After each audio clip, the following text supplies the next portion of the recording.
Talk about it. Yeah, this is uncomfortable. That's if you don't know how to ride. In the cavalry, when you ride, we ride in the stirrups, and when you ride on this here. This inside muscles inside here becomes hard. You don't ride back here. You don't sit down and collapse in the saddle. You ride forward, up in it, and you're riding. And you're posting.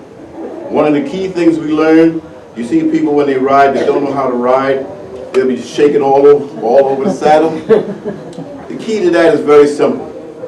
When that horse's left leg goes forward, that's when you go up in the saddle. That's when you post. They call that posting.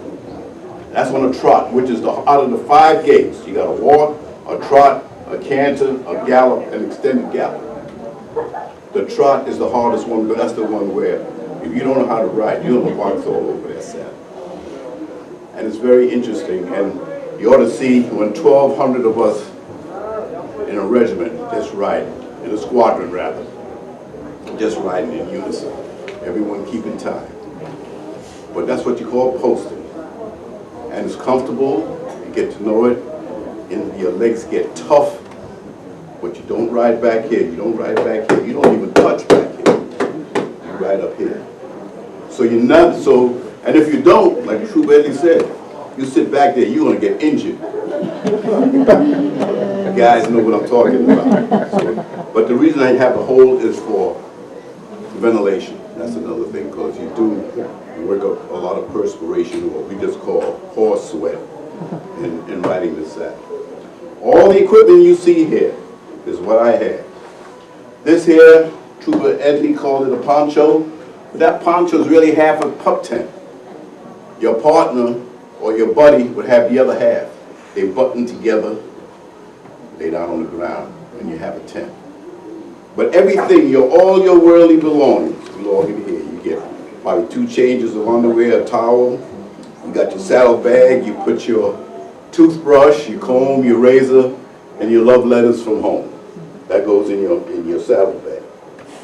You got a rifle boot, and even though you have a rifle boot holds your carbine, sticks in the boot.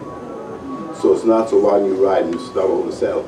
But at the same time, it has a halter, which is what Trooper Edley mentioned, and that holds it. So in battle, that's the one thing you don't want to lose your piece.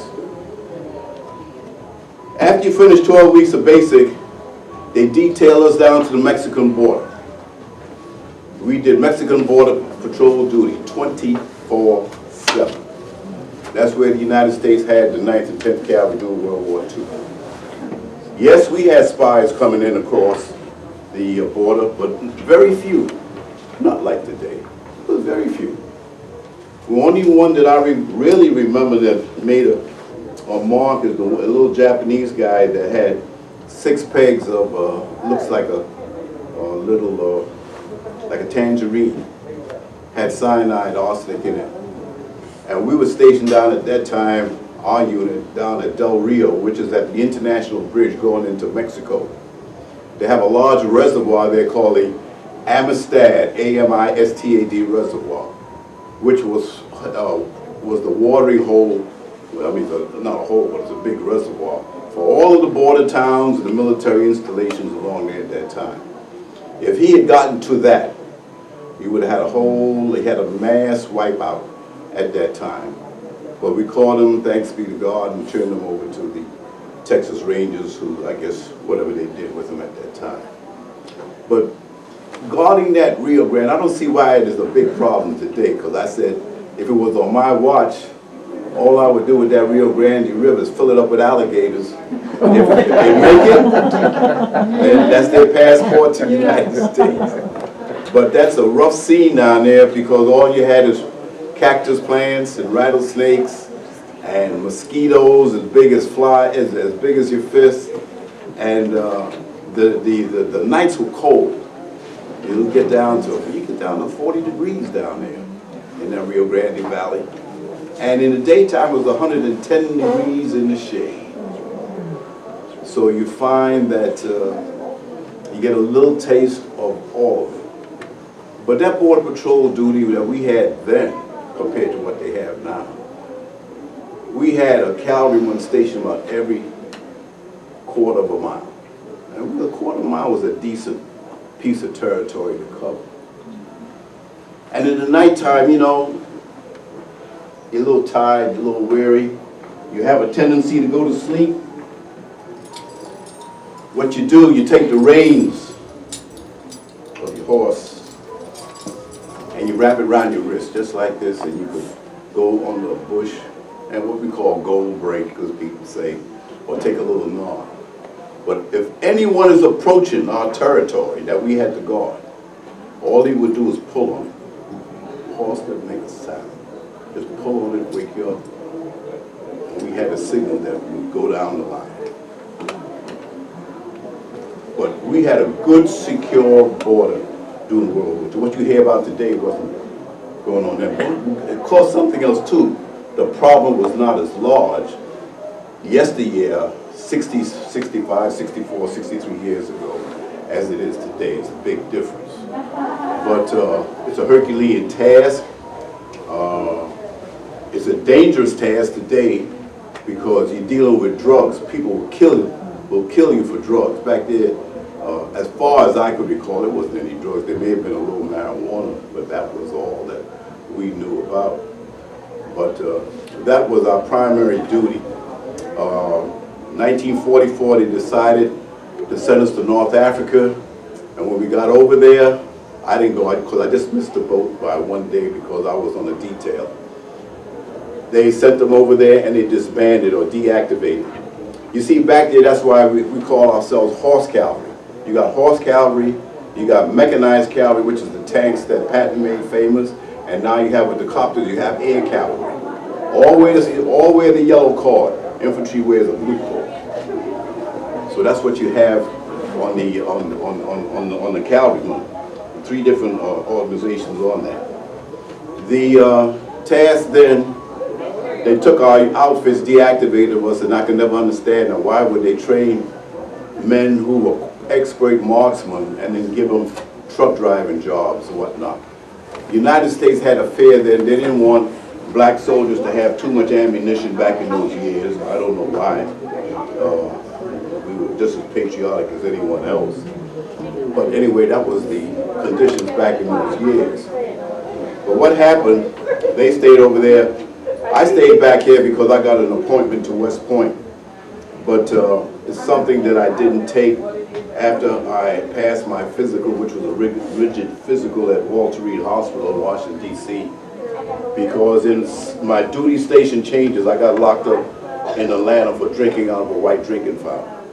I didn't know you're not supposed to drink water out of a white drinking fountain. I saw white and I saw colored. I thought colored meant it was a flavored water. And I'm drinking, I'm tasting the water on both sides, and that sheriff caught me in my collar and took me to jail for 6 hours on my duty till I was ready to go to my next duty station. So I never forgot that. Then I saw the way, see, we had mostly white officers. I saw the first 5 black officers because they came into my squadron, because in my squadron I was the troop clerk of that squadron. And when they came in, I saw they had them quartered separately.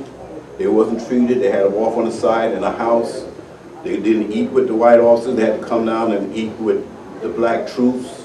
The few, if they had white soldiers when they were in town, they would not salute them. And I didn't have the temperament to go to West Point, knew that that's have to fight all over again, to fight this type of racism that they had back in those years, which some of it is kind of a little different today than it was yesterday. So I did not go to West Point.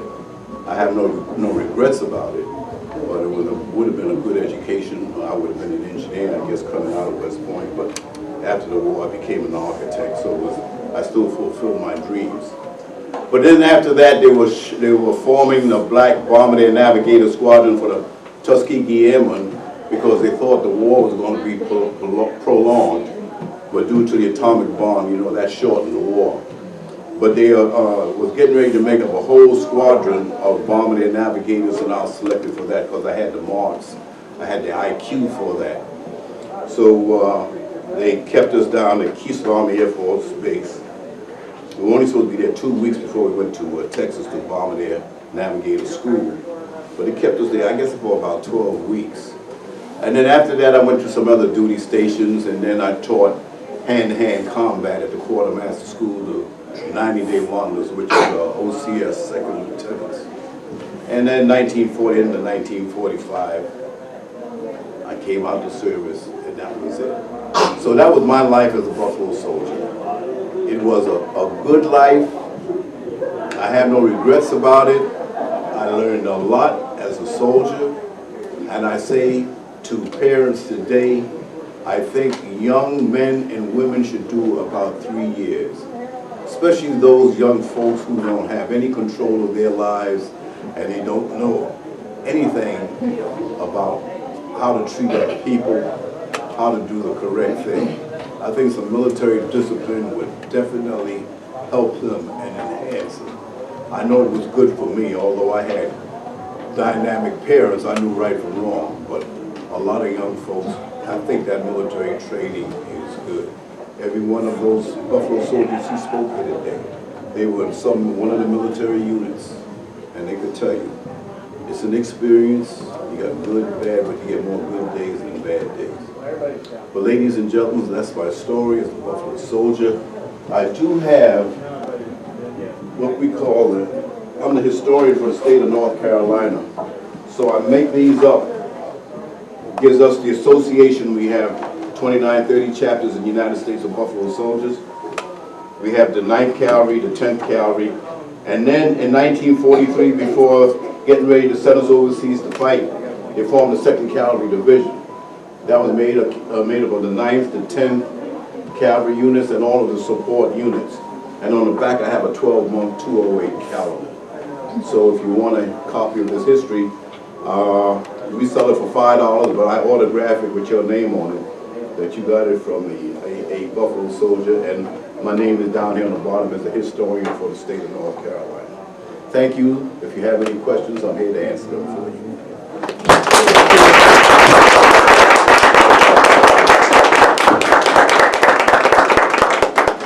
And you can also go online and get some of this history too. Most people today are computer literate, especially these young folks. They know about the computer than their parents. But NC Buffalo Soldier, .org, you go online and you get to see me on there, some of my colleagues, and you see about the other groups around the United States. Very important. Very important. Thank you. Thank you all very much. Thank you. Thank you. Isn't that amazing?